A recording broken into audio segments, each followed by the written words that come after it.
Bom dia para todos. Essa aula tem o condão de trazer para vocês um conhecimento sobre os diversos tipos de espíritos que vivem no mundo espiritual. Como eu disse na minha apresentação, numa pequena live dessa aula, as pessoas, quando vêm no centro espírita, acham que essa casa e outras casas são uma porta para o céu, uma rampa, e que, alcançando a casa espírita, eles terão acesso ao mundo espiritual. E julgam que o mundo espiritual é um mundo perfeito ou semi-perfeito, cujos espíritos podem aconselhar, podem orientar, podem resolver problemas, enfim, dar toda uma sorte de soluções que aqui embaixo o mundo material não consegue. É uma espécie de visão mística e milagreira, ou seja, os espíritos vão resolver. Frequentemente, na casa espírita, nós ouvimos a seguinte frase: vou consultar o alto. O alto vai responder. Mas quem é o alto, meus amados alunos? Quem é o alto? Quem são os membros do alto? Os membros do alto vocês vão ver na aula de hoje, que são os integrantes, os membros da comunidade espírita. E essa comunidade espírita foi classificada por Allan Kardec em 3 ordens e 10 classes, quer dizer, há 10 tipos de espíritos distintos, 10, 2 mãos, cada um com o seu nível moral, a sua expressão verbal, linguagem e o seu pensamento. Então, quando nós entramos nessa realidade, nós nos amadurecemos e entendemos que os espíritos não vão ser a solução final do nosso problema. Não é isso, Áureo? Escutou, Áureo? Não vão ser a solução. A solução virá sempre da nossa modificação moral. Por isso que Deus nos deu o livre-arbítrio, para que através do exercício do livre-arbítrio e da nossa vontade, nós façamos as opções do bem, do caminho das virtudes, como a caridade, a bondade, a tolerância, a indulgência, piedade, misericórdia e tantas outras virtudes. Nós só poderíamos entrar nessa tal janela do mundo espiritual através das nossas próprias ações no bem e da nossa solidariedade. Não há outro tipo de passaporte. E, por outro lado, os espíritos que trabalham na casa espírita não são espíritos superiores, como nós vamos ver aqui. Porque quando o espírito é superior, é mais elevado, ele não vai para a casa espírita. A casa espírita é um pronto-socorro, é um hospital, é uma terapia espiritual. Mas eles já estão acima dos cuidados emergenciais. Eles estão em outro nível. Então, há um contingente também de espíritos que trabalham na casa espírita, mas numa elevação que nós chamamos bons espíritos. Eles têm a bondade, têm o desejo de fazer o bem, auxiliar, mas não têm nem conhecimento suficiente e nem instrução suficiente. Salvo os grandes mentores, que são exceções. Sim, sempre haverá exceções, porque toda regra tem as suas exceções. Então, nós vamos entrar hoje nessa nova realidade, que é uma velha realidade, mas que para vocês, meus amados alunos, será uma nova realidade. Vamos então pedir aqui o nosso Vitor para colocar a Ave Maria.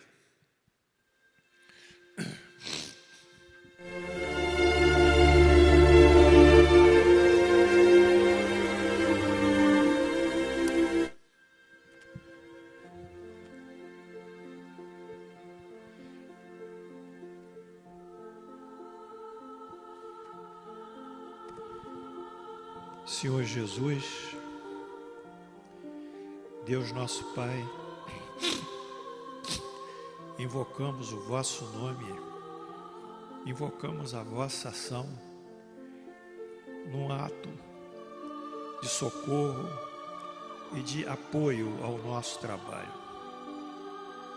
Pedimos que os bons espíritos que os espíritos mais elevados nos assistam, trazendo as informações e a orientação para os alunos, e que a aula corra sob esse fluido amável e doce que é a influenciação das vossas mentes. Esteja conosco, Jesus, esteja conosco todos aqueles que trabalham na seara do bem, cuja missão é difundir os conhecimentos e propagar o amor. Assim, em vosso nome, Jesus, e em nome de Deus Onipotente, abrimos a nossa aula do dia 29 de julho do ano 2023, pela graça de Deus. Amém.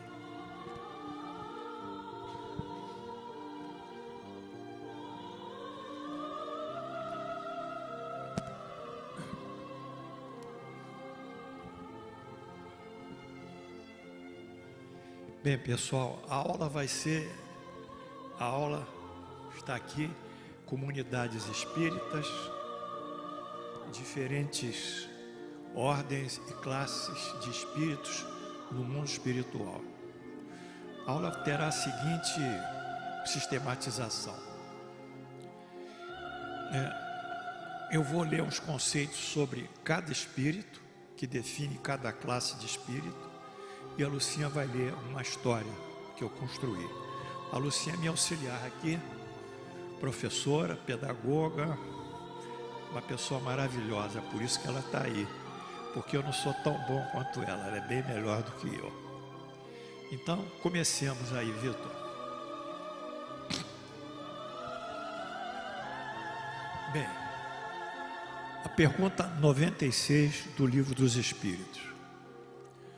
Os espíritos são iguais ou existe entre eles alguma hierarquia? São iguais ou são diferenciados? Resposta do professor, do espírito que comanda comunicantes, professor Kardec. São de diferentes ordens, segundo o grau de perfeição que tenham alcançado. Então, uma diferenciação. O grau de perfeição não é, meu áureo, é evolução moral. Não? Eles se diferenciam pelas qualidades morais. Não há outro recurso. Não existe. É uma lei divina. É a diferenciação em função do alcance às qualidades morais. É lei.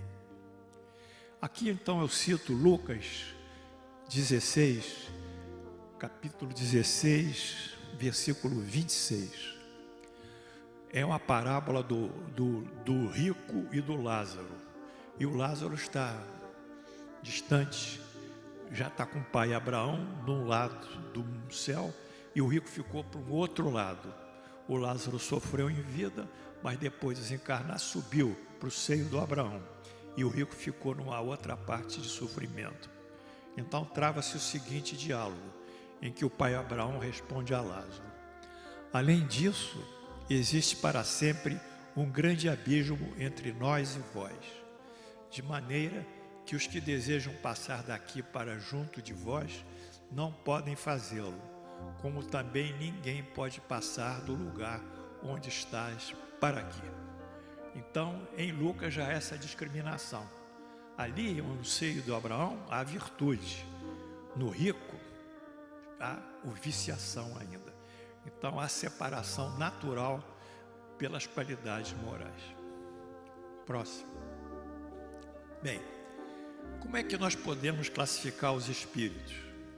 Eu construí essa classificação, tem uma classificação do professor Kardec, mas eu achei que essa seria mais didática com respeito ao nome dele. Eu escolhi 3 níveis, baseado também no professor Kardec. O nível moral, que está lá em cima, quer dizer, a moral de um espírito, a forma que ele fala é muito importante, a gente ouvir como é que ele articula as palavras e como ele dá a associação do seu raciocínio, das suas ideias. E, finalmente, o pensamento que eles têm. Então, se nós escutarmos um espírito e lermos uma comunicação, nós então teremos que analisar o que ele propõe de moral, como ele se comunica e o que ele comunica dentro do pensamento dele. A partir desses 3 determinantes, nós podemos gerar essas 10 classes de espíritos. Então, no nível moral, o que o nível moral nos diz? É a capacidade de nós agirmos em função de um juízo, basicamente, do bem. Então, a capacidade que ele tem de diferenciar o bem do mal, a humildade do orgulho, quer dizer, ele tem que propor o bem e tem que ser humilde. Se ele não propõe o bem, não ser humilde, esse aqui é um nível dele. O outro, que é a antítese disso, é o orgulho e a forma de se colocar. Se ele é materialista ou espiritualista, se ele é egoísta ou despreendido, se ele tem a compreensão de Deus ou ignorante, não é isso? Então, essa aqui é o nível moral que nós vamos analisar. Quanto à linguagem, se ele usa palavras elevadas, se ele tem um vocabulário melhor, não é? Se ele consegue articular adjetivos, colocar direitinho o substantivo, não é o estilo, são os conceitos que ele coloca, que ele exprime. Ou se ele articula logicamente, de uma forma lógica, racional, sensível, ou se a fala dele é curta, grossa, baixa, cheia de cancelamentos e em formas agressivas. E, finalmente, o conteúdo do pensamento dele. O que ele tem na mente? Aí eu cito lá Mateus 15, 18. O que sai da boca vem do coração. Porque o homem tem aquilo que ele tem no coração, ele fala o que tem no coração. E no coração, aonde estiver o teu tesouro, aí estará o teu coração. Vocês lembram disso? Dessa passagem? Quer dizer, se eu penso na materialidade, meu coração está lá na materialidade. Mas se eu penso em coisas elevadas, meu coração está lá nas coisas elevadas. E o homem tem na boca, tem no coração. E que se eu penso na materialidade, eu vou falar da materialidade. E se eu penso nas coisas do bem, eu vou falar das coisas do bem, meu coração estará lá. Enfim, é o terceiro conteúdo. Então, ele tem também ideias espiritualistas, materialistas. É um homem que tem ideias de renúncia ou de ambição. Ele vive para o mundo espiritual, para o mundo material. Ele tem projetos no bem e projetos no mal.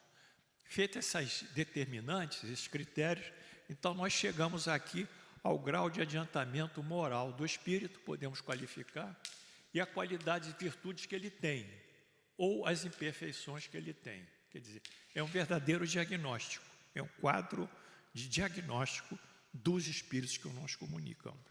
Tá? Então, vamos para o próximo. Esse diagnóstico, próximo, Vitor, ele nos dá 3 grandes divisões. Esse diagnóstico, mas essa divisão é a classificação do professor Kardec, não é minha. Há espíritos que têm predominância sobre a matéria, lá. Matéria sobre o espírito, propensão ao mal. Quer dizer, tem indivíduos que só pensam no mal, só fazem o quê? Fofoca. Só fazem o quê? Intriga, não é isso? São hipócritas, mentirosos, fraudulentos, né? Sádicos. Então, são os espíritos imperfeitos, são os que estão mais baixos ainda na classificação desse grupo. Há outros espíritos que têm a predominância do bem sobre nas suas falas, nas suas ações, e tem a predominância da interesse espiritual sobre o interesse material. São os espíritos bons. E, finalmente, há um grau superior de perfeição, que são os espíritos puros. Portanto, vocês vão entender que na casa espírita vão aparecer 10 tipos, não, vão aparecer os espíritos imperfeitos, esses aparecem bem, os espíritos bons, mas uma classe mais só, que nós vamos ver que são os bons espíritos, uma classe, e o espírito superior não aparece. Só raramente, em condições que se fazem necessário um aconselhamento melhor. O dia a dia é nosso, do nosso livre-arbítrio, né, Lucinha? E também desses espíritos que possam nos ajudar. Próximo. Bem, essa classificação que o professor propôs, e que está sendo adaptada por mim, modestamente, o professor chama chave da ciência espírita. Porque vocês, através dessa classificação, vão entender as diferenças de comunicação, vão entender as diferenças de mensagens, psicografias, psicofonias, tem diferenças. E essa classificação coloca cada comunicante, espírito comunicante, de acordo com o seu nível. Então ele chama isso, professor Kardec, isso dá compreensão de todas as formas de espíritos que existem e se comunicam. Explica as diferenças, desigualdades morais e intelectuais nas comunicações, seja psicografia, psicofonia e outras. Próximo. Bem, então nós chegamos de fato à classificação espírita. Chegamos à classificação espírita, que o professor colocou. São 3 ordens e 10 classes. Vamos por baixo. A ordem mais inferior, aqui à esquerda, são os espíritos imperfeitos. Esses espíritos imperfeitos, eles englobam os impuros, os levianos, os pseudo-sábios, os neutros e os batedores. Preste atenção, alunos. Segundo, espíritos bons são os benévolos, o de ciência, de sabedoria e os superiores. Ciência, sabedoria e superiores. E espíritos puros, que é uma classe única. Portanto, aí temos 10 classes e 3 ordens, cada um com o seu nível moral e o seu nível intelectual. Próximo. Bem, então nós vamos passar a analisar com detalhes cada classe. Cada classe. Aqui é a ordem mais inferior. E eu construí umas historietas sobre isso, uns cases. Então eu vou dar a chamada e a Lucinha vai contar a história. A Lucinha vai andar de uma velocidade razoável, porque são 30 casos que eu construí, 30. Temos 2 minutos por caso, então já dá 1 hora. Então vamos para a primeira classe, que são os espíritos, terceira ordem, espíritos imperfeitos. É o que tem mais. O que tem mais na Terra é espírito imperfeito. Quando eles encarnam, é que vão dar esses problemas de socialização, de marginalização, de agressividade, enfim, de maldade. Porque na Terra ainda prevalece o quê? O mal sobre o bem. Não se iludam. E quem faz o mal? Aqui, eles aqui. São esses propulsores do mal. Então, vamos lá. 10ª classe, espíritos impuros. Impuros. Pela moral, dedicam-se ao mal e à prática do mal. Preste atenção, porque as pessoas vão na casa espírita achando que o espírito pratica o bem, mas está cheio de espírito que pratica o mal. Não é assim, não é tão simples assim, não é tão idealisticamente falando de um terreno, um paraíso, espíritos superiores dando mensagens lindas, pelo contrário. Então praticam o mal, dão conselhos falsos para quem se solicita, causam desentendimento e discórdias, prejudicam de toda a forma. Esses são os do mal. Lucinha. O indivíduo procura um médium para se consultar a respeito do seu negócio e então espíritos impuros dizem-lhe que seu sócio o está roubando. Outro que a mulher o trai. O consulente, a partir de então, passa a amargura e não raramente ocorre a discórdia, o conflito entre o sócio e nas relações conjugais. Comentários. A maldade aqui já deixou seus efeitos. Os espíritos impuros realizaram seu objetivo, praticar o mal. Exatamente. Então, tem muitas pessoas que ouvem esses espíritos e causam seus problemas. Isso é muito frequente também, tá? Não é assim, não é assim. Não é um paraíso a casa espírita, não. A casa espírita é uma habitação, basicamente, de espíritos imperfeitos. Próximo. Linguagem. Eles falam de uma maneira tosca, vulgar, rude, grosseira. Eis uma das suas falas. Ele não presta, minha filha. As coisas estão cada dia ficando mais sinistras. Vamos nos vingar, armar-lhe uma situação para que ele não fique de pé. Chega de ser enganada, não vamos deixar que ele cresça esperando o pior. Quer dizer, Comentários. Linguagem tosca e rudimentar. continua semeando a discórdia. Ele não está falando nada para pacificar. Não há pacificação nele. Há conflito. Próximo. O pensamento. Ele está sempre preocupado com a estratégia que ele vai ter para praticar o mal. Como é que ele vai conseguir praticar o mal? Esse é o pensamento dele. Essa é a preocupação dele. Lucinha. Eis sua fala. Olha, filha, vou lhe dar um bom conselho. Todo ele com o conhecimento que alcancei aqui no mundo espiritual. Deixe tudo que você faz e que tem e venha para a minha igreja. O mundo está cheio de demônios. Satanás vive em cada esquina. Dê tudo o que tem a igreja e ganhará felicidade. Deus sempre reconhece os que seguem a sua vontade. Comentários. Seduzem a ingênua consulente com promessas de felicidade junto a Deus em troca de seus bens materiais. Levam-na à pobreza.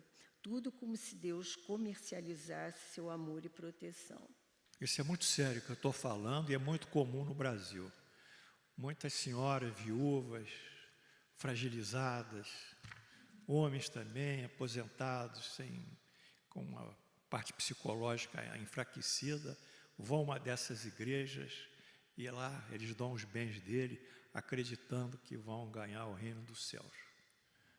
E isso é muito triste e é muito comum, em que há uma comercialização. Ele paga o dízimo dele e a contrapartida é a promessa de prosperidade, de carros, de apartamentos, de riqueza, como se Deus comercializasse a sua bênção. É muito triste isso, e isso é muito comum, infelizmente. Próximo. A moral dos levianos são irresponsáveis. Não, aí já acabamos, né? Agora vimos os espíritos impuros. Espero que vocês tenham assimilado o que são os espíritos impuros. Eles estão na casa espírita, eles pegam médiuns. O médium não sabe, como não estudou isso, eles não estudam, eles querem ser levados à prática mediúnica, eles são meios de comunicação desses espíritos. E o consulente que não tem nenhuma compreensão do que é espiritismo e acha que o espiritismo é a porta do céu, então ele é assistido por esse indivíduo que semeou a discórdia ou quer promessas. É muito comum, né? Vou fazer um trabalho para você, eu preciso de R$2.000 para fazer o trabalho. Já ouviram isso? Tem que comprar isso, comprar isso, comprar isso. Como é que é? Não precisa comprar nada. Basta praticar o bem, basta ter o pensamento reto, basta confiar em Deus. Vamos mudar a nossa forma de viver e o Deus vai nos concordantemente às leis divinas. É aí que nós vamos começar. É por aí, sem trabalhos, porque a gente tem um livre-arbítrio. A gente não pode, ninguém pode intervir no nosso destino, a não ser nós próximos, pela blindagem do livre-arbítrio, que é a lei divina. Bem, agora o próximo são os espíritos levianos. Leviano é responsável, inconsequente, né? Consequente, enfim.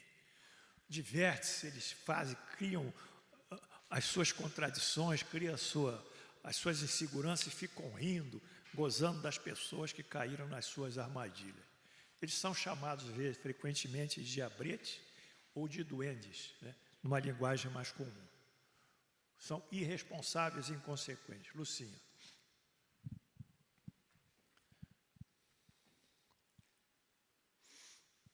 Consultado, Lucinha. Consultado um espírito por uma jovem adolescente sobre seu noivo, disse: ele é um bom rapaz, minha filha, mas tem muitos defeitos. Não gosta de tomar banho. Acha que o banho lhe dá muito trabalho. Gosta de beber com os amigos e chegar de madrugada, nem sabendo a hora. E tem até mania de fazer fofocas nas redes sociais. Que tal você casar com uma pessoa assim? Será que na lua de mel ele vai fugir para o computador e ficar vendo filmes pornográficos? Abra os olhos, minha filha. Comentários. Em parte, o rapaz tinha esse comportamento, mas amava sua noiva e com ela queria casar-se. Estas observações nada construíram, nem seu comportamento era tão prejudicial. O casamento e o amor à noiva se incumbiriam de modificar o rapaz. Melhor teria sido não ter escutado o espírito. Triste caso, né? Triste caso. Porque ele ia ser lapidado na convivência dele com a sua noiva, né? Pelo amor, ele ia se modificar, né? Quer dizer, o leviano, mais uma vez, prejudicou. Próximo. A linguagem do leviano é espirituosa, divertida, cheia de piadas, de humor, gozando, tal, rindo. É tipicamente irresponsável. Lucinha. O empresário buscou consulta com o famoso médium que se dizia vidente. Eis sua resposta. Como você pode colocar uma raposa para tomar conta do galinheiro ou um lobo de ovelhas? Isso é estupidez. Você mesmo é que tem que assumir seus negócios e não ser um boneco, um chapeuzinho vermelho correndo para a boca do lobo. Comentários. Fala cheia de ironias e piadas que nada esclarece. E no final, o deboche tão comum do espírito leviano. Pois é, só fez humilhar o consulente, né? Não melhorou a autoestima dele e nem a Mary Jane chegou aqui. A Mary Jane está aqui, vocês precisam conhecer a Mary Jane. E não melhorou, né? Só prejudicou. Então essa é mais uma triste história de espíritos frequentadores de casa espírita. Próximo. Jovem em meio a uma sessão espírita... Não, próximo. O pensamento deles é cheio de ironias, caretites, gozo. São gozadores, levianos. Próximo, caso. Jovem em meio a uma sessão espírita pública, ao tomar passes, escuta o médium dizer: eu sou um espírito que conhece tudo e por isso aconselho você a não dar atenção aos que querem criticá-lo. São estes que têm a cara de fuinha, outros orelhas de elefante, outros ainda falam como maritacas. Seu ambiente é o do jardim zoológico, um grande jardim zoológico. Fuja dessa gente. Comentários. A crítica caricatural é grotesca, comparando as pessoas aos animais. O que ele trouxe de bem? Não trouxe nada. Só falou coisas... irresponsavelmente ficou numa atitude de deboche do consulente. Próximo. Bem, passado essa classe, vamos para a classe mais perigosa. Mais perigosa dos espíritos, que são os espíritos impuros. Ou melhor, desculpa, os pseudo-sábios. Por que pseudo-sábio? Porque pseudo é falso. São os falsos sábios. Eles têm já uma intelectualidade desenvolvida, têm a capacidade de se comunicar bem e colocam palavras para seduzir o indivíduo. E dão mensagens assim: a caridade é salvação. Eu aconselho a você a fazer a caridade. Ele vai construindo os textos de caridade, benevolência, que são as palavras-chave da doutrina que toda hora a gente encontra em comunicações, né? São palavras comuns: caridade, benevolência, você tem que ser indulgente, mas ele coloca essas palavras no discurso dele para depois, sutilmente após seduzir o consulente, soltar a sua arma, que é a arma da desgraça, do sofrimento. Então eles demonstram muita cultura, mas quando você vai criticar, eles não conseguem responder, porque eles não sabem. São ignorantes ainda, eles são falsamente sábios, pseudo-sábios. Essa classe é a classe que fascina Paulão, fascina os médiuns, fascina nas psicografias, queridos. Fascina, são os fascinadores. A obsessão, uma forma de obsessão gravíssima, que é a fascinação, são eles que fazem isso. Quantos médiuns me chegaram trazendo cadernos e mais cadernos de psicografia, que queria publicar o livro, eu li aquilo ali. Realmente não podia publicar aquilo que ia até prejudicar o médium.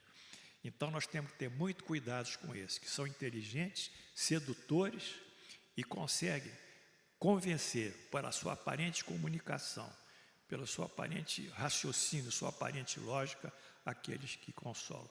São os mais perigosos dos espíritos impuros. Lucinha. O senhor, ainda na sala de passes, quase ao final de sessão pública em centro espírita, é chamado por um dos médiuns, que o conhece como médico. Trava-se o seguinte diálogo. Tem um remédio que pode curar qualquer tipo de câncer, diz o espírito. É retirado de uma folha tropical, sofrendo todos os procedimentos químicos para o isolamento do princípio. Só um instantinho, você vê como é que ele fala bem, o pseudo-sábio?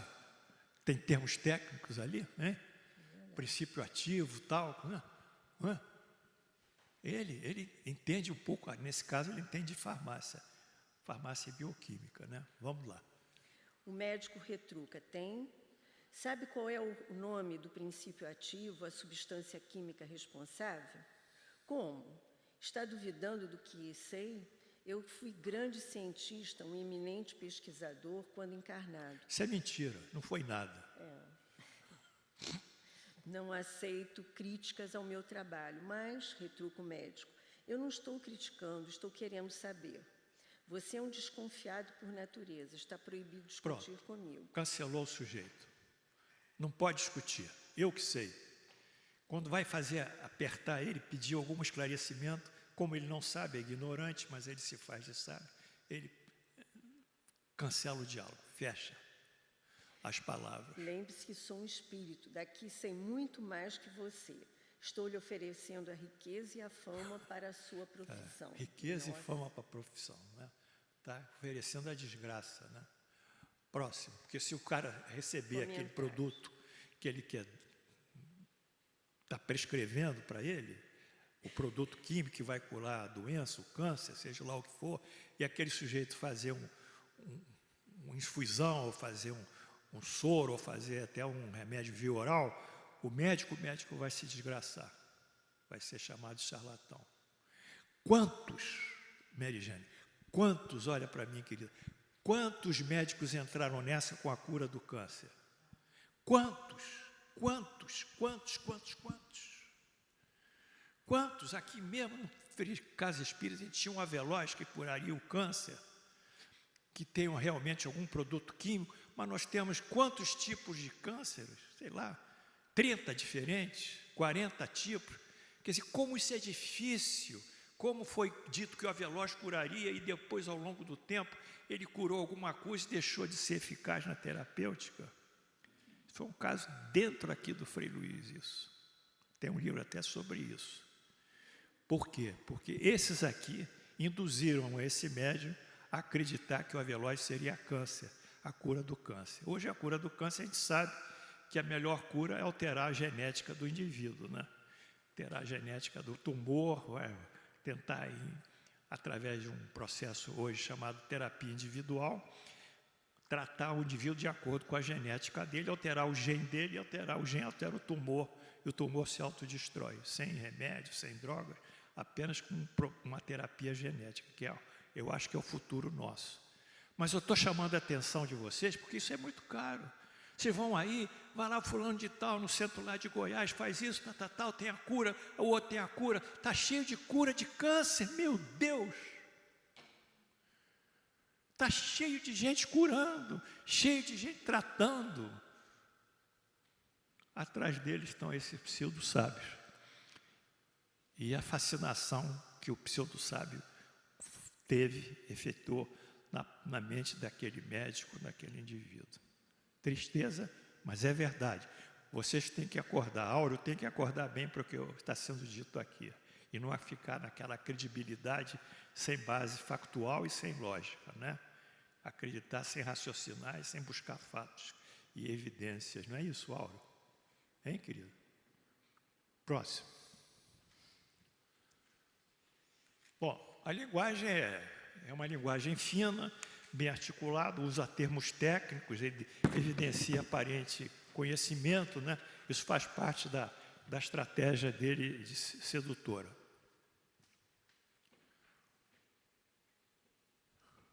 Linguagem. Lucinha. Fala o espírito pseudo-sábio. Como é do conhecimento geral, há 4 únicas forças na natureza. Tudo concordantemente às pesquisas da física moderna. Eletromagnética, nuclear fraca, nuclear forte e gravitação.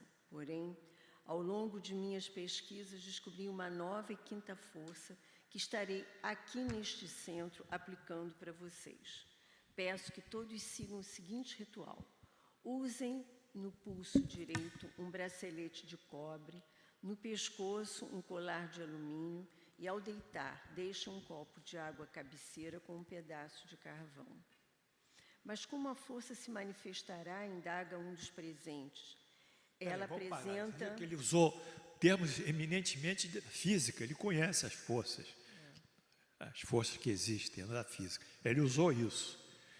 Diz que isso vai ter uma produção vetorial, está usando uma série de termos da própria física, como se fosse um físico.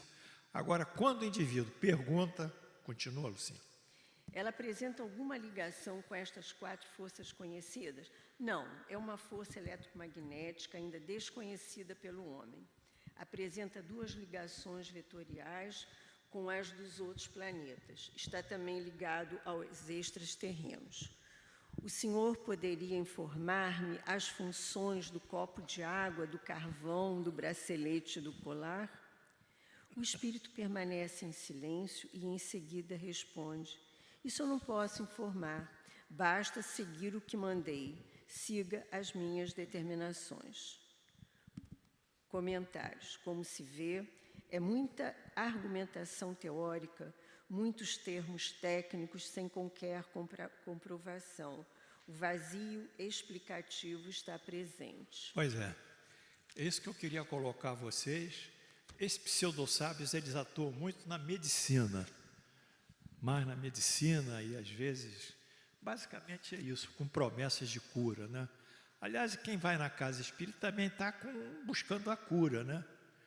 Mas não é assim que a cura é feita, né? A cura depende muito da lei da causa e efeito, né? Porque a doença para nós espíritas é um processo depurativo, não é um sofrimento, um castigo de Deus, uma pena, como muitos acham, que nós temos que sofrer, que temos o pecado original, que começou lá em Adão, sabe? Nós somos herdeiros do pecado original de Adão, que saiu do paraíso e deixou todos os homens com esse pecado que nasce congenitamente, é pecado atávico, né? Então, nós temos sempre essa noção de pecado, que é uma noção da igreja, mas não é do espiritismo. A doença depura, a doença melhora, a doença constrói. A doença é necessária muitas vezes. Nós temos que tomar a doença com esse fato, embora ela seja sofrida, ela cause dor, né, seja álgica, mas de toda forma ela tem que ser vista dessa maneira. Então, quando a pessoa vai na casa espírita, vai abraçar a cura, como se a cura pudesse ser feita independentemente da lei da causa e efeito e das nossas ações passadas. Próximo. Pensamento é uma narrativa que mexe com conhecimentos técnicos, conhecimentos especializados, um vocabulário científico, mas o finalismo dessa comunicação, o final dela é o prejuízo, é o mal. Lucinha. Fala o Espírito. Sempre preocupei-me com a evolução moral da humanidade, tangida pelo Cordeiro de Deus, Jesus, cujo fiel representante no mundo é o chefe do clero da congregação. O centro de todos os interesses espirituais da humanidade convergem para as mais respeitosa e elevada instituição, a minha igreja. Sua regência, como é do conhecimento geral, encontra-se sediada na santa cidade que todos vocês sobejamente conhecem. Posso vos dizer contundentemente, fora das determinações da minha igreja, não há salvação. Então, ele trouxe para ele a visão que messiânica. Ele é o Messias, no sentido de ser um indivíduo ungido por Deus, não é? E ele tem a igreja dele, então ele é o poder que movimenta essa igreja, e todas as pessoas têm que segui-lo, seguindo a sua igreja. E fora disso não há salvação, mas a salvação, nós sabemos, não vai pela mão humana, não vai pela mão do Espírito, vai pela nossa libertação espiritual. Comentários. Eis aí o pensamento demonstra erudição, mas conclui com a fé fanática que ignora as demais religiões do mundo, somando e, portanto, bilhões e bilhões de indivíduos a não seguirem esta fé. Todos, por este juízo, estarão irremediavelmente perdidos, sem salvação. E os bilhões e bilhões de indivíduos, né, que estão por aí, né? Aliás, o cristianismo só tem, na minha última conta, mais ou menos 1 bilhão e 400 milhões de seguidores, uma coisa assim, quase 2 bilhões. Os outros, porque a humanidade está batendo os 8 bilhões, os outros 100 bilhões são budistas, são hinduístas, são islâmicos. Que história é essa? Deus abandonou o Oriente, Deus abandonou os islâmicos, Deus abandonou os hinduístas, Deus abandonou os budistas, que história? Abandonou até os judeus? Que história é essa? Não é assim, não é assim, não é assim. Deus não abandona ninguém. E nós temos o nosso próprio caminho, temos que assumir conscientemente a nossa reforma moral. Não adianta colocar nos espíritos, nem na igreja, nem em quem for, nem no espiritismo, nosso sucesso. Isso depende de nossas ações no bem. Próximo. Bom, essa classe aqui são os espíritos neutros. Nós chamamos omissos, né?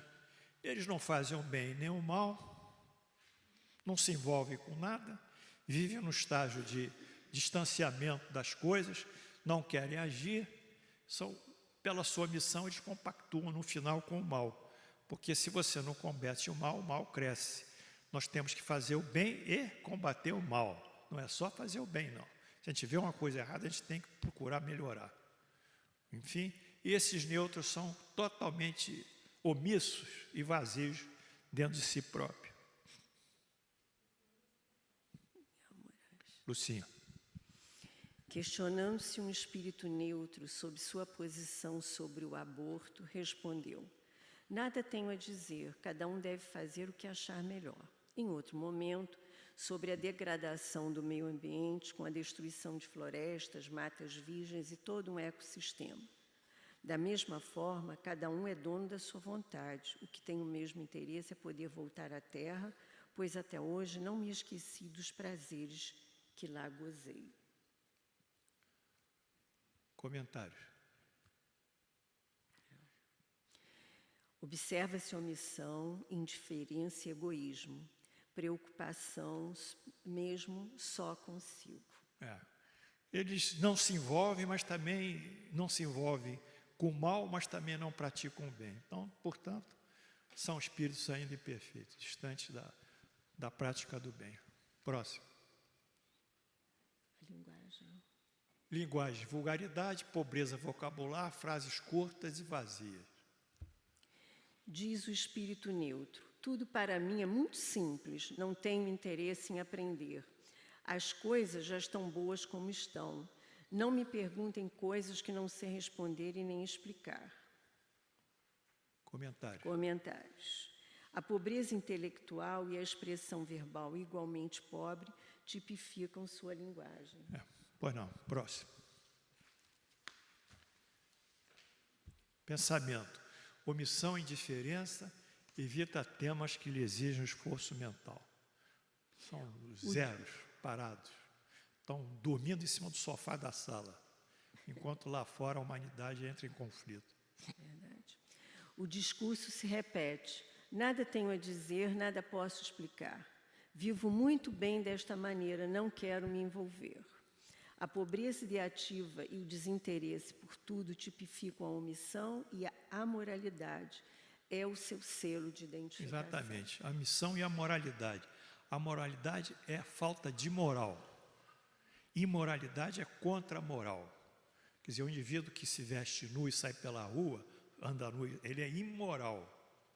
Porque ele está tomando uma atitude imoral. O amoral, ele não participa nem do bem, nem do mal, nem das coisas da moral, nem das coisas que condenam da imoralidade, as coisas morais. Ele é neutro também nesse sentido. Então, esse indivíduo aqui é mais um que se juntam àqueles que fogem da prática do bem.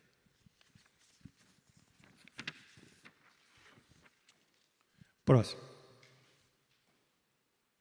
Bom, essa classe aqui, para mim, eu vou até me deter, que é uma classe que eu vou dar uma aula sobre ela, acho que é dia 9 de agosto, aqui numa sessão pública, cujo tema são os espíritos da natureza, os elementais. Espero que vocês assistam, que eu estou pesquisando muito sobre isso. Mas esses espíritos da natureza elementais, eles estão classificados aqui pelo professor Kardec como espíritos batedores, porque eles são aqueles competentes para dar efeitos físicos, porque a matéria mental deles é muito grosseira, a energia dessa matéria se aproxima da energia do mundo material. A energia, quase se fundindo com os átomos materiais. E essa energia, ela é tão pesada que ela também atua sobre a natureza deles. Então, a gente vê que esses espíritos, que são apegados à matéria, agentes físicos, eles atuam nos seres vivos da natureza, que são todos os seres vivos, biosfera, nas rochas, que é a litosfera, nas águas, hidrosfera, no ar, uma atmosfera, e no magnetismo da Terra, que é a magnetosfera. Os estudos espiritualistas chamam eles de elementais. Eu gostaria que vocês participassem e vissem a minha aula do dia 9, que eu vou fazer uma aula só sobre os elementais. Próximo. Bom, segunda ordem. Segunda ordem são espíritos bons. Bons. Prevalece o quê? Como espírito bom, hein, Paulão? A bondade. A marca deles é a bondade. Enquanto que os espíritos imperfeitos, a marca é a maldade, que está a maldade, o selo da maldade aqui nos imperfeitos, e aqui nos bons está a bondade. Eles têm, se eu não me engano, 3 classes. Vamos ver as classes que tem. Primeira classe, espíritos benévolos. A bondade é a qualidade predominante, o bem é a sua preocupação. Sentem prazer em praticar o bem, solícitos, conciliadores e piedosos. Então, é um espírito que já constrói. Ele já está atuando de uma forma construtiva e prestigiando aqueles que estão em sofrimento. O caso. A paciência é uma forma de bondade, de piedade também. Porém, um de seus melhores exemplos é de perdoarmos as pessoas que Deus colocou em nosso caminho para nosso sofrimento. É aí que provamos nossa bondade. Comentários. O bom espírito prega o bem e o perdão, esclarece e reconforta o sofredor, fazendo ser sua aprovação instrumento para alcançar o maior objetivo, desenvolvimento do perdão. Tá. Então, nós estamos chegando a coisas positivas. Este já constrói, este já trabalha no bem. É o bom espírito. A prevalência dele é o bem. Próximo, vou mandando. A fala deles é simples e bondosa. É um pouco intelectualizados, não tem muitos conhecimentos, eles são já pessoas boas. Mas tudo bem. Né? Desenvolveram a moral e não o intelecto, quer dizer, eles trabalharam na bondade, mas não estudaram. Né? Tudo bem. Então são prevalentemente bondosos, mas de cultura um pouco aí incipiente. Caso. O bem é o que devemos sempre fazer, lutar contra o mal, onde ele puder ser descoberto e encontrado. É difícil para mim explicar o bem, sei disto, mas tenho certeza que o caminho que todos devem seguir. Nos comentários, o desejo do bem é sua fala. Não consegue mais avançar em sua exposição. Tudo muito limitado, o pensamento discursivo não se aprofunda. É isso. São pessoas boas. Próximo. Pessoas boas. Pensamento. Ideias de bondade com uma... Próximo. Pensamento. Ideias de bondade, ideias de fazer o bem, obviamente. A beneficência, meus amigos, lhes dará muitas alegrias e felicidades. As alegrias de serem bons, de fazerem o bem, são sentidas no fundo de seus corações. Sejam bons, aí está a conquista dos céus. Comentários. Eis a ideia central, o bem, em torno do qual orbitam todas as outras. A ideia central que impregna o conteúdo do pensamento do bom espírito. Aí. Então, vocês vão identificar, quando esse espírito propõe o bem geral, o bem comum, o bem individual, o bem social, o bem coletivo, ele realmente está tomando uma atitude construtiva do ponto de vista espiritual e do ponto de vista, eu diria, coletivo. Então, esse é bom. Esse pode ser ouvido, mas ele não é sábio, não tem conhecimento. Ele pratica o bem e nos solicita o perdão, a bondade, a piedade, a misericórdia, a indulgência, a benevolência. Ele solicita qualidades morais ligadas ao bem, mas ele não vai além disso, porque ele não conhece, porque ele não estudou. Mas esses são os espíritos que prevalecem na casa espírita também e que nós devemos ouvir, que são os bons espíritos. Acima, depois dos espíritos, bons espíritos, raramente aparecerá um espírito mais elevado na casa espírita. Então a casa espírita está, eu diria,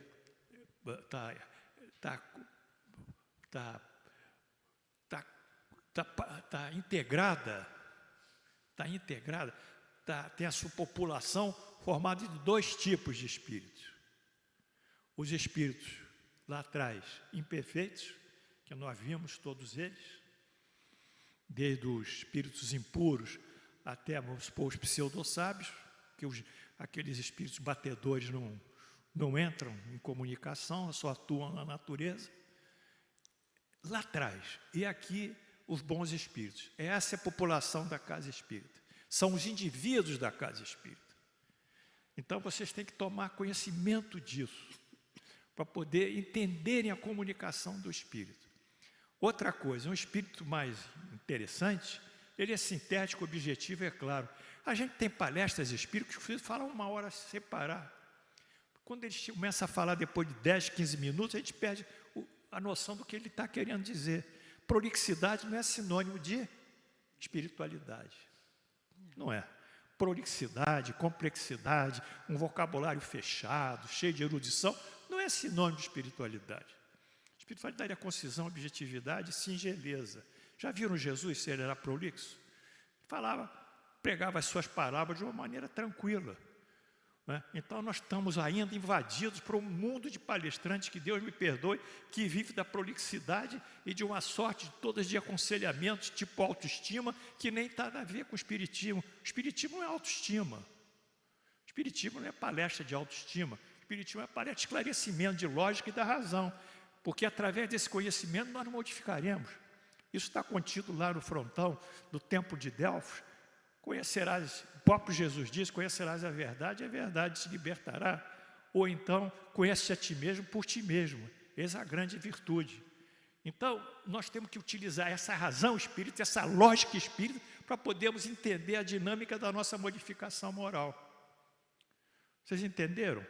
Porque se eu digo, você está sofrendo, você tem que ser piedoso, você tem que ser misericordioso, isso é um discurso. Agora diz, você está sofrendo porque houve uma razão do seu sofrimento e que seu sofrimento é uma coisa que lhe lepura, se você trabalhar ele bem, é ter uma pedagogia do sofrimento, aí é outra coisa. Aí você entender que aqui tem uma dinâmica, tem um ensinamento, tem uma didática e tem uma pedagogia. Aí você cresce. Agora, se ficar só, eu tenho que ser bom, eu tenho que ser piedoso, isso aí não faz parte do espiritismo. Mas a maior parte dos comunicantes ou dos palestrantes vivem dessas palestras extensivas, o público bate palma e não entende nada e acha que foi muito bom, porque não entenderam ainda a essência da doutrina, que é a essência da razão. A doutrina espírita tem a sua razão como base de formação e de construção filosófica. E aí está aí. Bondade de fazer o bem. Esse é o bom. Próximo. Bom, aí começamos a evoluir. Ainda nos espíritos bons, temos espíritos de ciência. Ciência é ciência. Amplos conhecimentos científicos, culturais e de artes, que o envolvem como sentimentos de bondade, são os cientistas e humanistas, os grandes gênios da pesquisa e inovação. Então, aqui na Espírito da Ciência, são os grandes cientistas, os grandes humanistas. Eles vêm com uma missão de revelar a ciência, revelar os fenômenos. Né? Em síntese, o saber aplicado ao bem. Olha que frase fina. Paulão, o saber aplicado ao bem, a inteligência aplicada ao bem. Que coisa linda, né? Só uma frase, né? Já diz tudo, né? São os cientistas. O progresso é a lei da natureza. A essa lei, todos os seres da criação estão submetidos. Minerais, vegetais, animais. É a lei do progresso, que transforma as proteínas em partículas dos ácidos nucleicos, os genes. Os genes que formam os cromossomos, os quais nos seres vivos transmitem os caracteres de cada espécie. O progresso é a própria evolução em marcha. Não obstante, é o progresso moral responsável pelo desenvolvimento da evolução, e à medida que os seres vivos progridem moralmente, progridem materialmente os mundos em que vivem. Comentários. Evidencia-se o saber das leis da evolução e, em paralelo, o saber da moral. A moral atua sobre os costumes e a matéria, objetivando o aperfeiçoamento. Essa frase aqui tem umas palavras aqui que eu tenho que repetir. À medida que, aqui, à medida que... Os seres. Onde é que está? Os seres vivos progridem moralmente, progridem materialmente os mundos em que vivem. A mudança do mundo não vai ser feita por legislações propriamente ditas que coagem o indivíduo, que inibam ele, que punam ele. Não vai ser por uma teórica distribuição igualitária de riqueza, que isso é impossível, é contra a lei da natureza, porque todos são diferentes e eles vão buscar as suas diferenças econômicas, sociais, culturais, étnicas. Não é isso. Mas, quando nós modificamos a nossa moral, nós formamos uma pequena comunidade, em que haja fraternidade, igualdade e solidariedade. Então, através da nossa modificação moral, nós vamos mudar as leis, e essas leis vão dar um caráter evolutivo para nós. A mudança, à medida que o homem evolui, ele vai mudando a sua lei. E a lei forma uma nova, constitui o embasamento de uma nova sociedade. Não há condição de progresso na ausência de evolução moral. Isso é um fenômeno da natureza.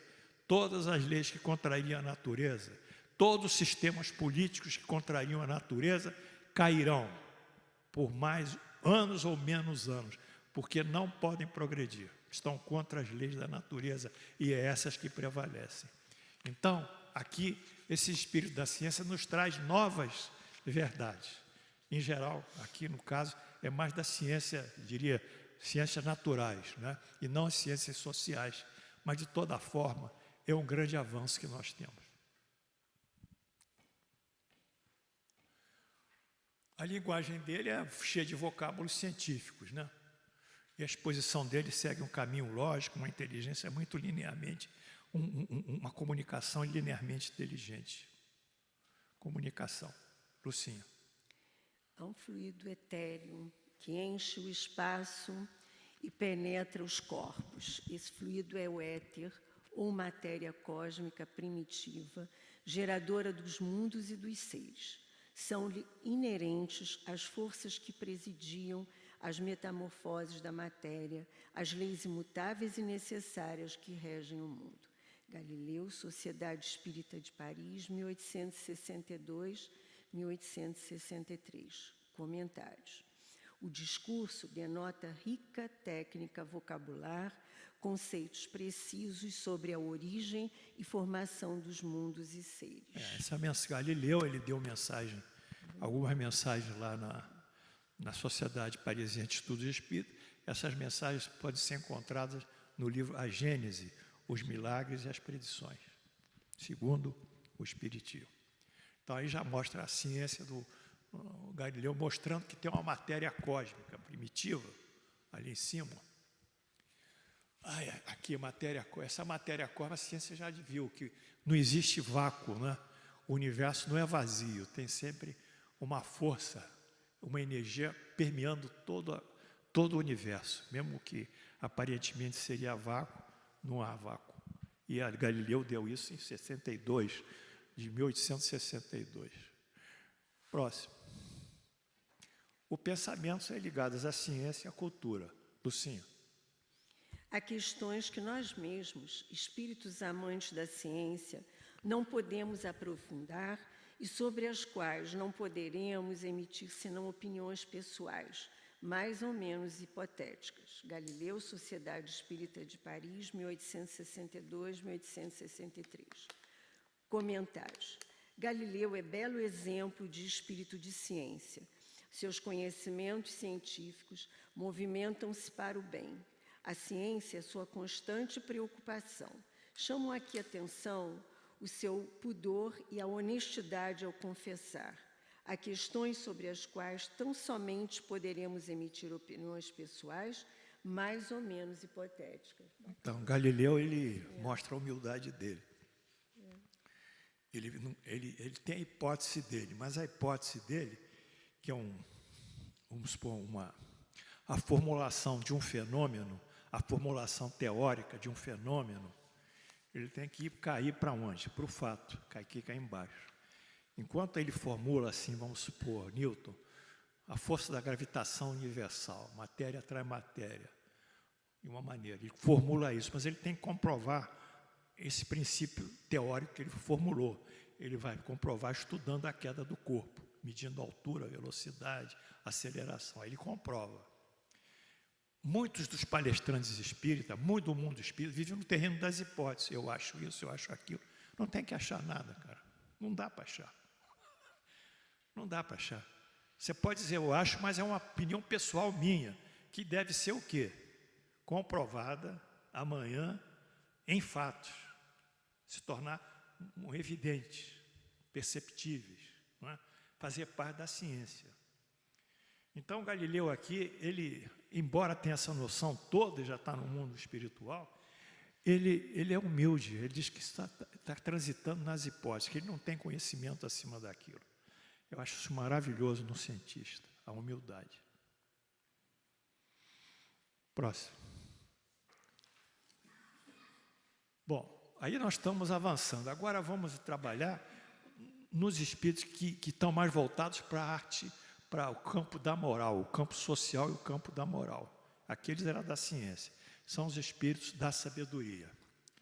Eles têm fino discernimento das questões morais. Pode distinguir muito bem o bem e o mal. E tem consciência do dever, das obrigações morais, de praticar ou não uma ação, e tem uma grande capacidade já intelectual, já são instruídos, e que lhe permite julgar com precisão homens e coisas. Eles exercem, eu diria, a jurisprudência divina. Eles se aproximam da jurisprudência divina. Então, eles podem exercer um juízo de valor muito próximo daquilo que as leis divinas propuseram. Então, esses são os espíritos da sabedoria. Eles são espíritos que elevam a sua moral e o conhecimento das altas, eu diria, comportamentos e altas atitudes do próprio homem. Próximo. Lucinha. Sede pacientes. A paciência também é uma caridade, e deveis praticar a lei da caridade ensinada pelo Cristo, enviado por Deus. A caridade que consiste na esmola dada aos pobres é a mais fácil de todas. Outra há, porém, muito mais penosa e, consequentemente, muito mais meritória. É de perdoarmos aos que Deus colocou em nosso caminho para serem instrumentos de nosso sofrer e para nos colocarem a paciência como prova. Comentários. O bom espírito reconforta o sofredor, dá-lhes explicações sobre o porquê de seu sofrimento, sua aprovação e o correlato objetivo, a expansão do perdão. Foi muito preciso isso, né? Porque ele diz que a paciência também é a caridade. E deveis praticar a lei da caridade ensinada pelo Cristo, enviado por Deus. A caridade que consiste na esmola, dada aos pobres, é a mais fácil de todas, é chamada caridade material. Essa é fácil. Tira o bolso aqui, a carteira, acabou. Não precisa nem modificar moralmente, nada. Não vou te dar, não. Você é fluminense. Agora, a caridade espiritual é essa sim, que temos que trabalhar, temos que ter pacientes, tolerantes, compreensivos, etc. Essa é a mensagem desse espírito da sabedoria. Próximo. A linguagem dele vai ser condizente ao nível moral elevado, com conceitos, abstrações, princípios gerais, já tange a filosofia, né? Aspectos da filosofia. E disserta sobre juízos do bem e do mal, etc. Então já é um espírito intelectualizado que tem como objeto de seus estudos e da sua prática a investigação da moral. Um homem está agonizante, preso de cruéis sofrimentos. Sabe-se que o seu estado é desesperador. Será lícito poupar-se-lhe alguns instantes de angústia, apressando-se-lhe o fim, a eutanásia? É uma pergunta sobre eutanásia, né? Que é a abreviação da vida, né? Quem vos daria o direito de pré-julgar os desígnios de Deus? Não pode ele conduzir o homem até a borda do fosso para daí o retirar a fim de fazê-lo voltar a si e alimentar ideias diversas que tinha? Minorai os derradeiros sofrimentos, ainda que por um minuto, porque esse minuto pode evitar muitas lágrimas no futuro.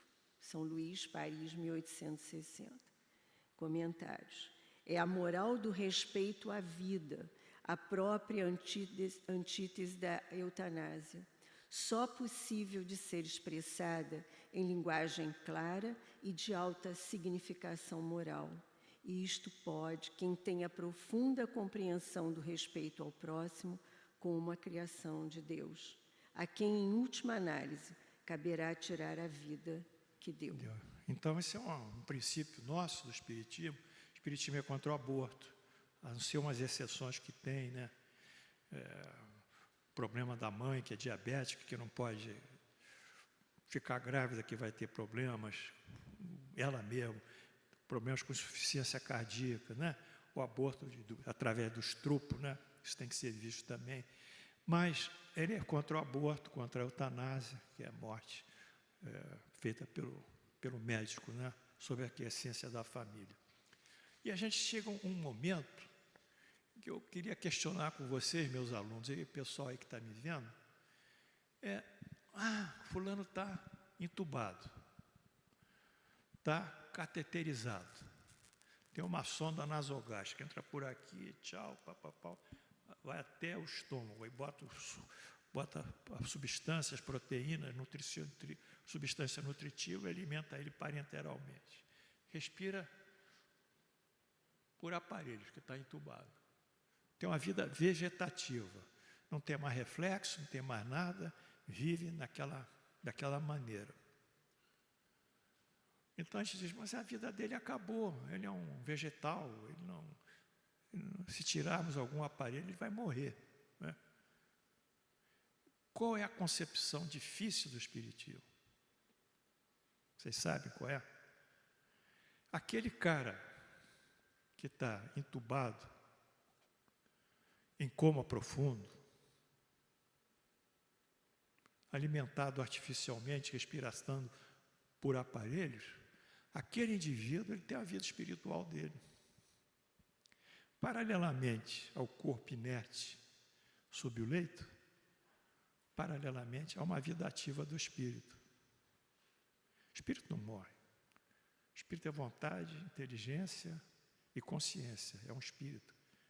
A tríade que forma a identidade do espírito. Ele não morre. Então nós temos que estudar mais isso. Isso foi na época do Kardec, mas eu teria que pegar mais trabalho de alguns espíritos mais elevados para não responder essa pergunta. Por enquanto eu fico de acordo com as leis da natureza, eu, Paulo. As leis da natureza são conservadoras. Eu não posso forçar a natureza. Não posso forçar. Não posso forçar nenhuma lei da natureza. A lei da reprodução, a lei do metabolismo do indivíduo, enfim. Mas o que pode ser feito por aquele que está no estado vegetativo, há 3 anos ali, e o espírito dele, que a gente tem que entender de alguma maneira, isso é importante que vocês saibam, que o pessoal que está nos vendo sabe, tem que entender de alguma maneira que tem uma vida dele paralela. O corpo está inerte, mas o espírito está ativo. Agora, se chegou a hora dele, Isso é muito fácil. Enfim, cria-se ali, Deus dá oportunidade para ele, faz uma infecção respiratória, faz uma pneumonia, faz uma sepsemia, insuficiência, falência múltipla de sistema e tchau. Mas será que chegou a hora de fazer a pneumonia, fazer a sepsemia e dar a falência múltipla de sistema? E chegar ao óbito? Enfim, eu também não sei responder honestamente para vocês. Mas eu acho que a gente deve realmente refletir sobre a vida paralela do espírito, independente do corpo, nessas situações terminais. Próximo.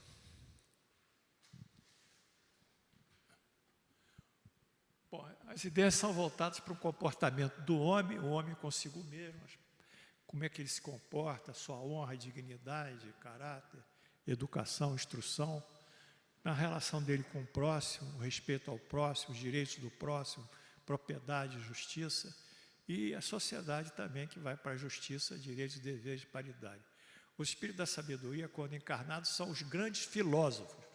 Eu estava dizendo aqui, são os grandes filósofos, os grandes estadistas e os grandes líderes religiosos. São muito poucos que chegam nisso. Muito poucos, né? Porque quanto mais elevado o nível do espírito, menos ele participa da Terra. Os subordinados é que vão participar. Mais ou menos é o seguinte, a gente está no hospital, tá? Tem um médico da UTI, por exemplo, tem enfermagem, equipe médica, enfermeira, tá? Técnica de enfermagem, médico, etc. E lá atrás tem o diretor do hospital. O diretor do hospital, ele comanda a equipe médica aqui embaixo. Não no sentido propriamente do tratamento, mas da governança, da forma que a equipe médica deve se conduzir e interagir um com o outro, um membro com o outro. Então, esse diretor do hospital, esses espíritos mais elevados, eles não vão chegar aqui embaixo e tratar. Quem trata são os médicos da UTI e as técnicas de enfermagem. Então, esse nível de hierarquia é que classifica cada vez mais esses espíritos, que eles menos participam e mais eles comandam através de prepostos. Não vos ensoberbeis do que sabeis, porquanto este saber tem limites muito estreitos no mundo em que habitais. Suponhamos sejais sumidades em inteligência neste planeta. Nenhum direito tendes de envaidecer-vos. Se Deus, em seus desígnios, vos fez nascer num meio onde pudestes desenvolver a vossa inteligência, é que quer que a utilizeis para o bem de todos.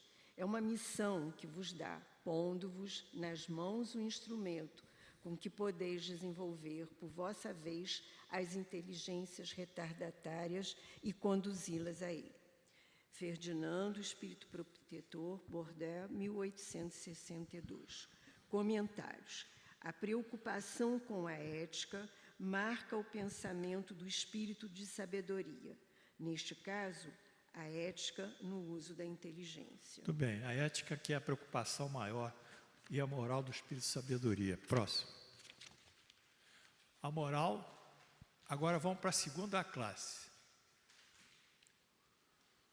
Veja essa segunda classe que é inteligente.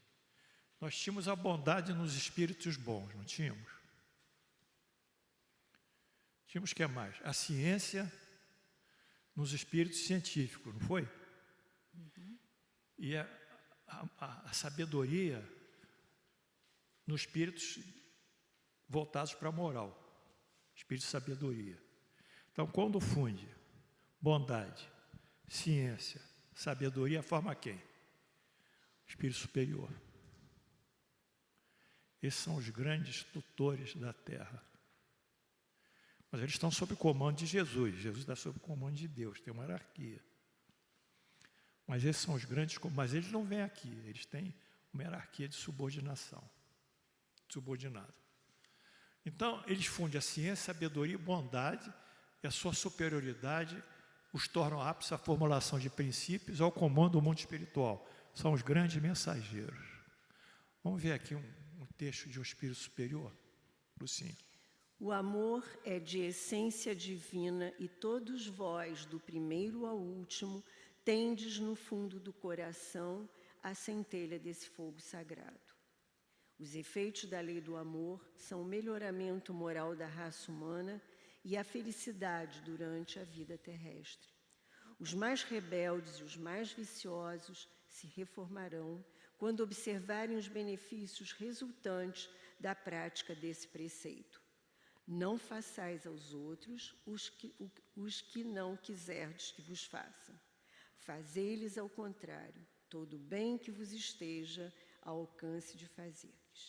Amados irmãos, aproveitai dessas lições. É difícil o praticá-las, porém, a alma colhe delas esse imenso bem.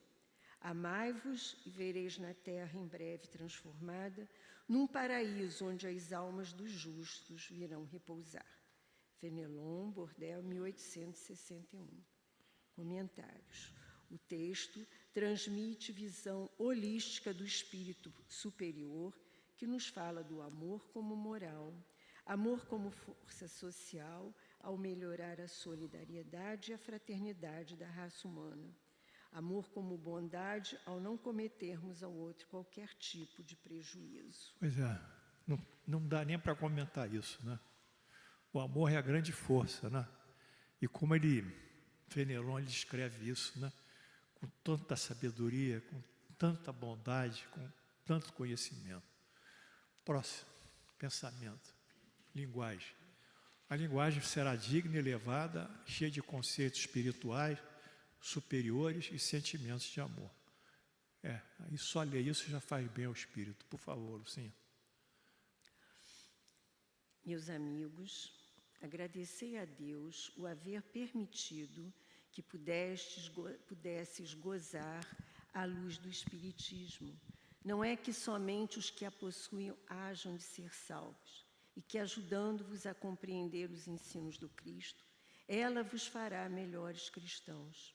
Esforçai-vos, pois, para que os vossos irmãos, observando-os, sejam induzidos a reconhecer que verdadeiro espírita e verdadeiro cristão são uma só e a mesma coisa, dado que todos, quanto praticam a caridade, são discípulos de Jesus, sem embargo da seita a que pertençam. Paulo, apóstolo, Paris, 1860. A última frase. Dado que todos, quantos praticam a caridade, todos praticam a caridade, são discípulos de Jesus, sem embargo da seita a que pertencem. Ele dá o caráter ecumênico da caridade. Ele pode ser islâmico, faz a caridade. Ele pode ser judeu, ele faz a caridade. Ele pode ser hinduísta, ele faz a caridade. Ele ser budista, faz a caridade. Então, todos eles se fundem na âncora da salvação do homem, que é a caridade. E todos esses que se fundem, se identificam com a caridade, independentemente da seita que pertençam, podia falar religião, que é um pouco depreciativo seita, né? Para nós, seita não é uma religião, né? É um grupo, né, que tem algumas dissidências, saiu de uma religião e formou uma seita. Mas todos nós temos que entender, não é o que o Espiritismo vai salvar ninguém. Por favor, não pense assim. Não é que o Espírito vai salvar alguém. O que vai nos salvar, no sentido de evoluirmos e sermos mais felizes, é a prática do bem. E o que é a prática do bem? É a caridade. A caridade é o bem em ação. A caridade é o bem materializado. A caridade é o bem relativamente à interpersonalidade, a relação de um com o outro e com o meio. Então, Paulo coloca isso. Olha, aquele fundador das eclésias da igreja antiga foi Paulo, hein? Discípulo de Jesus, hein? Olha o que ele fala, hein? Que a caridade vai ser o grande recurso de salvação dos indivíduos, independentemente da sede. Ele nos diz que só o Espiritismo vai salvar. Entendeu, Paulão? Muita gente acha isso. Muita gente acha que a igreja vai salvar. Não tem nada disso. Próximo. Comentário. Comentário. Estilo literário e expressão verbal primorosos. Dispensa demais análise e adjetivos. Completa-se por si mesmo ao identificar a caridade como o denominador comum de todas as religiões, a virtude a que todos une num só e sublime laço. Bota o microfone mais perto, a voz fica melhor. A linguagem deles é digna, elevada, cheia de conceitos espirituais superiores e sentimentos de amor.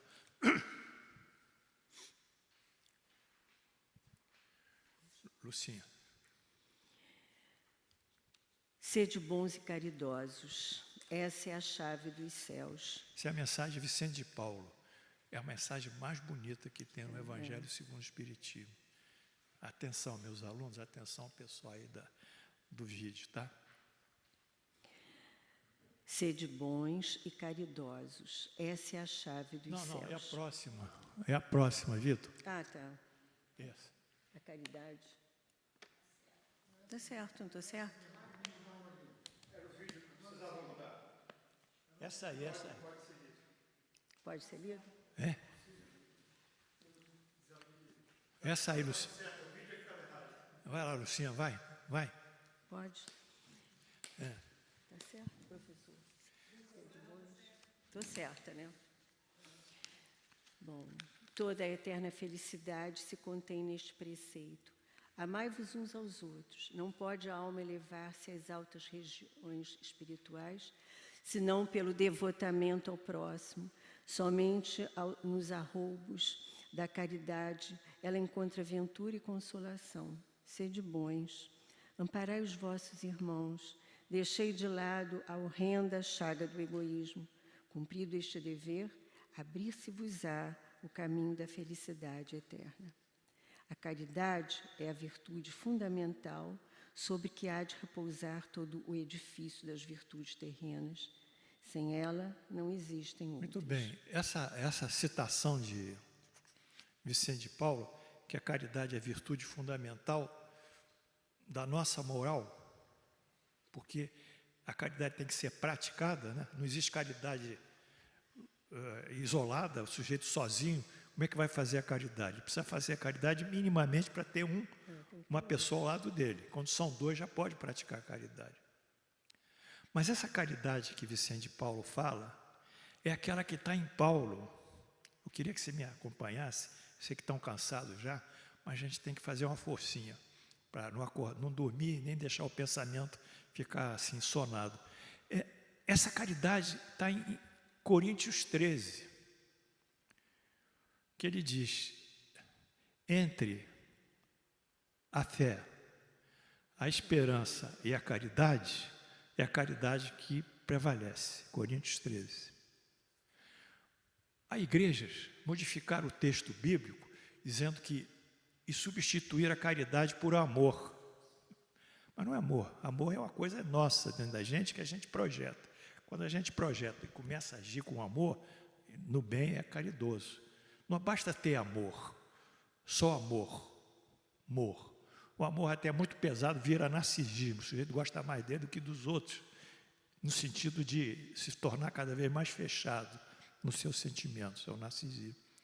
Mas essa caridade que se projeta em Coríntios, que é a verdadeira tradução, é muito mal lida nos centros espíritas, como se fosse o amor, mas não é o amor, é a caridade. Entre a caridade, a fé, a esperança, é a caridade a excelência de tudo. E Vicente de Paulo reproduz isso. A caridade é a virtude fundamental sobre que há de repousar todo edifício das virtudes terrenas. Sem a caridade não existem outras, não existe. Então vamos botar isso, compreender que essa é a parte mais importante do Espiritismo, é a prática da caridade. A caridade é em todos os mundos a eterna âncora de salvação. É a mais pura emanação do próprio Criador, é a sua própria virtude, dada por ele à criatura. Vicente de Paulo, Paris, 1858. Comentários. A bondade, a sabedoria e os conhecimentos científicos, aqui ligados aos efeitos da caridade, caracterizam a mensagem do Espírito Superior. Muito bem, bondade e sabedoria vai levar, né? Ciência, bondade e sabedoria vão levar essa caridade. Bom, próximo. Bem, nós estamos chegando ao final da aula. Eu espero que vocês tenham gostado. Nós vamos chegar a uma classe, porque a gente fez, o que a gente fez? O que é que a gente fez? A gente fez um passeio, né, no centro espírita, não fomos? Fomos na sala 1, 2, 3, sala isso, sala aquilo e tal, o Centro Leão Denis, fomos no Maria Angélica, Joana Angélica, não sei o quê, Bezerra de Menezes, fomos em todos os lugares. É mesmo. E vimos quem é que senta na primeira fila, quem é que senta na última fila, quais são os espíritos da última fila, que são chamados os espíritos imperfeitos, e quais são os espíritos da primeira fila, que são chamados espíritos puros, que esse é a primeira fila. Então, nós ficamos com uma noção crítica em relação à comunicação dos espíritos, à psicografia deles, enfim, nós agora já temos que ver isso de uma maneira crítica, não aceitar passivamente o que nos querem colocar, ou que querem nos informar, ou que nos querem convencer. Nós passeamos, foi um grande passeio sobre as diversas classes dos espíritos, 10 classes, 10 tipos. Agora nós estamos mais competentes, porque nós estamos mais seguros em relação a eles e mais seguros em relação a nós. Isso que é verdade. Então vamos chegar a uma classe de espíritos que não vêm para a Terra mais. Esses não chegam aqui. Mas existem, embora não chegam aqui. É a primeira classe, primeira ordem e única classe. Espíritos puros. O que aconteceu com esses espíritos puros? Progresso. Percorreram todos os graus de escala e se despojaram de todas as impurezas da matéria. Não tem nenhuma ligação mais com a matéria. Alcançando a totalidade das perfeições que é suscetível a criatura, não lhe é mais necessário passarem por prova e expiação. Então, não tem que passar por prova e expiação, porque a didática da prova e expiação, eles se submeteram e eles conquistaram o quê? Eles passaram na didática da prova e expiação e não tem que mais que repetir o curso. Porque a matéria, a prova e expiação, eles já estudaram, já passaram, quer dizer, já praticaram. E são distantes da matéria. Distanciados. Aqui realiza a vida eterna no seio de Deus. Eu não sei bem o que é isso. Essa frase para mim está muito subjetiva, né? Mas eu não vou entrar. Essa frase é meio estranha. A não submissão às necessidades e vicissitudes da vida material trazem por efeito inalterável a felicidade. Eles não estão mais dependendo da matéria. Porque uma boa parte dos espíritos está dependendo aqui da Terra ainda. Vocês sabem, estão conectados com a Terra, né? Ou não? Você me acompanha? Uhum. Tem ali o Humberto de Campos, ele faleceu, não sei bem a data, 1936, por aí. Em dezembro de 36, em 37, ele deu uma mensagem. Humberto de Campos dizendo que a prefeitura tinha que não podia fechar uma determinada creche. E que havia uma série de problemas na prefeitura e estava ligado à matéria. Era um grande jornalista, cronista, contista. Né? O Humberto de Campos é outro caso que a gente podia estudar um dia. Né? Quem era o Humberto de Campos como espírito? Né? As contradições dele. Né? Mas isso não é pauta nossa. Mas não está ligado à matéria mais. Não interessa a matéria. Mas essa felicidade não deve se considerar como ociosidade. A ociosidade monótona vivida em perpétua contemplação. Mais do que óbvio, né? Como é que o espírito superior vai ficar parado? Como é que o professor não vai dar aula? Como é que o médico não vai tratar? Como é que o advogado não vai defender? Como é que o engenheiro não vai construir? Ué, não pode. Como é que o espírito não vai exercer a sua sabedoria superior? Tem que exercer. Bom, mas qual a missão deles? A missão deles, eles são os mensageiros e os ministros de Deus, cujas ordens executam para a manutenção da harmonia universal. Comandam todos os espíritos que são inferiores, é mais do que óbvio isso, não é? Ajudam a se aperfeiçoar em suas funções, determinam a sua missão, são os grandes governantes, né, da Terra e outros planetas. E para eles a ocupação habilíssima, assistir os homens nas suas aflições, estimulá-los ao bem ou a expiação das faltas que os mantém afastados da felicidade superior. São os governantes do mundo, esses espíritos, né, superiores. Próximo. Aí eles reencarnam excepcionalmente, esses espíritos, aliás, espíritos puros, né?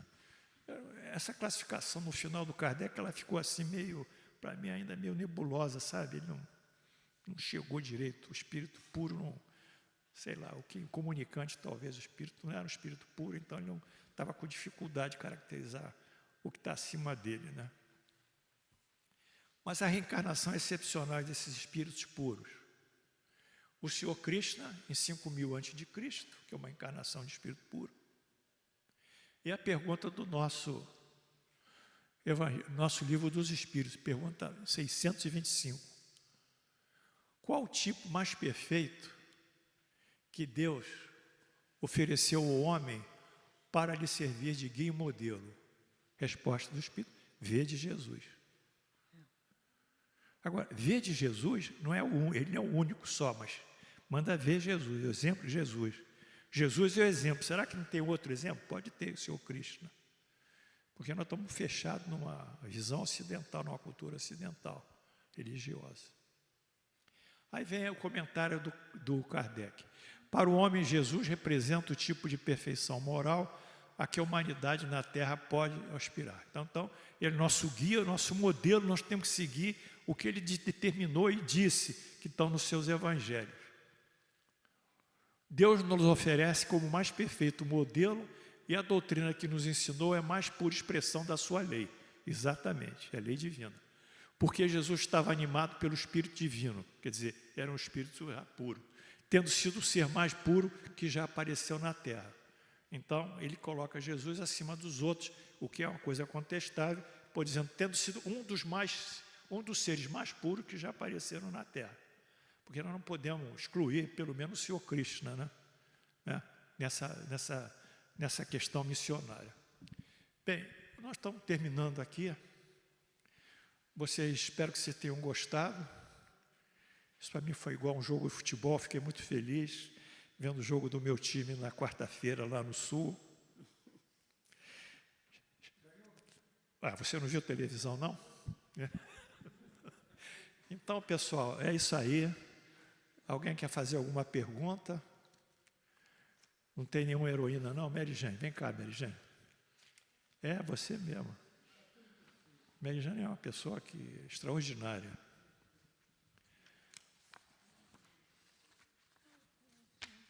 Vem cá, querida. Dá um beijo aqui. Meu amor. Fala alguma coisa aí. Bom dia. Desde ontem eu tenho me feito uma pergunta que o professor acabou falando aqui. Se os espíritos que vão nas casas, que instruem a gente, que traz as mensagens, se esses espíritos que a gente confia tanto, que no meu patamar ele é muito superior, que a gente confia muito, nomes muito conhecidos, se eles vêm estudar para que consigam levar instrução a todas as casas onde eles são chamados para o trabalho. E o professor estava explicando e eu senti a espiritualidade perto de mim. Porque o que a gente estuda para eles não é nada, porque eles são superiores a gente e trazem a tarefa para a gente, né? Para a gente aprender e evoluir. Esses espíritos, eles têm digamos, uma escola nas casas, eu não sei, em algum plano, que eles têm uma instrução para eles estarem levando sempre o ensinamento para a gente, trazendo essa frequência de ensinamento, de evolução? Bem, o que a gente sabe é que eles desencarnam, eles vão para o mundo espiritual e eles ali são segregados de acordo com a sua evolução moral. É como está naquela parábola do rico e o Lázaro, né? Que o Lázaro está no seio de Abraão e o rico está lá embaixo e um precipício assim separa, nessa metáfora de Jesus, o seio de Abraão, que é a felicidade, onde Lázaro está vivendo espiritualmente, e aqui do base embaixo, onde o rico está vivendo, é uma situação meio infernal, de sofrimento. Então, há essa discriminação natural. A casa espírita, como uma casa de Frei Luís e outra, ela tem um mentor espiritual dela. O mentor espiritual da nossa casa, o tutor, é Frei Luiz. O médium dele foi o Dr. Rocha Lima. Logicamente, Frei Luiz foi um franciscano, não é? Formação franciscana, em Petrópolis. Nós temos até um limite, Frei Luiz tem o seu próprio limite também, não é? Não vai responder tudo, porque ele também não sabe tudo e não está ainda em condições de fazer tudo. Então, aqui, como uma escola, a gente tem os professores de primeiro grau, de segundo grau, né, lá em cima da academia, e aí nós somos alunos, de acordo com o nosso nível, se é o nível de primeiro grau, a gente vai ter professores de primeiro grau, que são os espíritos. Agora, esses espíritos que vêm, que são para o pessoal do primeiro grau, eles se mexem com aqueles espíritos imperfeitos que eu falei. Porque não pode impedir que eles venham, é muito difícil, não é? Enfim, então, o que cabe a nós, minha gente, é não criar expectativas salvacionistas e redentoras em relação aos espíritos. Não tomar o espírito como seres messiânicos, achando que eles têm a última palavra. Se eles têm um bom senso, eles vão dar bons conselhos e nós vamos procurar filtrar esses conselhos, não é? Então, a nossa postura é uma postura mais realista. Por exemplo, teve um médico que trabalhou aqui na Frei Luiz, um médico extraordinário. Psicofonia, uma opção de coisas. Escrevia linguagem especular, sabe? Escrevia invertido da esquerda para a direita, né? Só podia ler com espelho, né? Fazia uma série de fenômenos. Ele foi lá em casa um dia. Eu queria falar com você, tal. Aí está chegando aqui o teu pai, meu pai. Que dá uns conselhos, Paulo isso, Paulo aquilo. Aí eu pensei, papai, se você é papai, isso é importante, me diz onde é que nós moramos quando eu tinha 7 anos. Onde é que foi que nós moramos, papai? Identifica você por algum dado que possa me identificar. Você, não veio nada.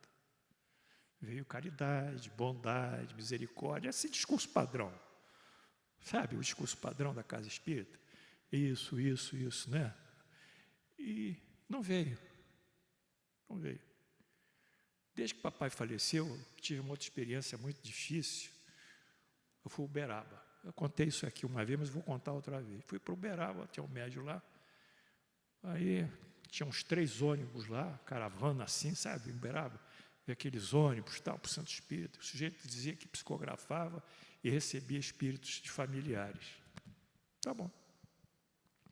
Cheguei lá, tinha um sofá, tinha uma pequena sala, sentei no sofá, me chamaram para a sala e encontrei o médium. Você veio aqui, veio. O médico ia receber a mensagem. Qual o nome do seu pai? Fulano. O nome da sua mãe? Fulano. Pegou uma série de dados pessoais meus. Pode? E isso é bom vocês saberem.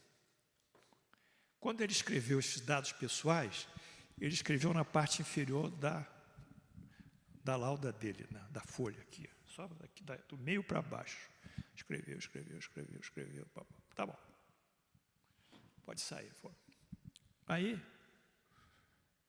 começou a sessão. Como é que a sessão começa, hein?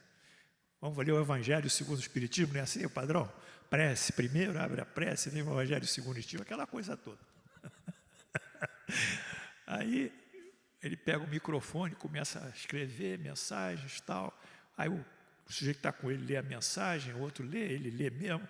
Aí lá no finalzinho ele diz, meu filho Paulo, para mim. Não sei o quê. Tá bem. Aí chamou, entregou a mensagem psicografada, entregou uma fita que ele tinha gravado. Na mensagem psicografada, era a parte de baixo da folha que ele escrevia. Vocês estão entendendo? Enquanto nos dados que ele me tomou era a parte de cima. O que ele fazia? Ele cavacava a parte de cima da folha, copiava, lia o que estava lá e escrevia embaixo. Era uma outra folha, mas ele só escrevia embaixo. Fraude. Fraude. É comum isso em Uberaba. Isso que me entristece. Você vai lá, eles querem ter uma conversa preliminar com você. Viu, Mary Jane? Quer saber alguma? Não tem que saber nada, pô. Não tem que saber nada. Chico Xavier não tinha que saber nada. Então, naquela conversa preliminar, eles destilam os pontos mais importantes e reproduzem como se fosse a psicofonia real. Mas o público que está lá atrás, mensagem Paulo, sua mãe, Jorge, seu pai, Anitta, sua mãe, Anitta, pô, o público foi assustado. Que características precisas que esse cara está dando. Então o público lá acha que ele está funcionando. É isso que nós estamos vivendo. Deus que me perdoe. Outros médios vão na rede social, vê lá o Facebook da pessoa, vê que tem um cachorro, tem um carro, tem isso, tem aquilo, gosta de praia ou gosta de flores. Quando a pessoa vai, ele chama e repete tudo que estava lá no Facebook. Uns pegam até o CPF dela. O CPF é 03, não sei o quê, não sei o quê. É isso, pessoal. É isso. Você não tem que ter essa ilusão, ficar nesse mundo, achando que vai resolver. O único médico fidedigno que eu conheci, nesses anos todos, que foi muito honesto, foi o Chico Xavier. Os outros eu não convivi, não sei. Mas é isso. Então, essa é triste dizer, né? Triste dizer? Não é triste dizer isso? Hein, Aura? Não é triste eu dizer isso? Mas essa é a verdade. Vocês têm que acordar. Então, é isso que nós queríamos terminar aqui. Vou fazer uma prece. Agradeço a todos vocês que debaixo dessa chuva vieram aqui. Todos têm apostila, não tem? Tem médico, tem apostila? Tem? Então, vocês que não vieram, ficam sem apostila. A apostila é muito boa, por sinal. Prece? Pois não.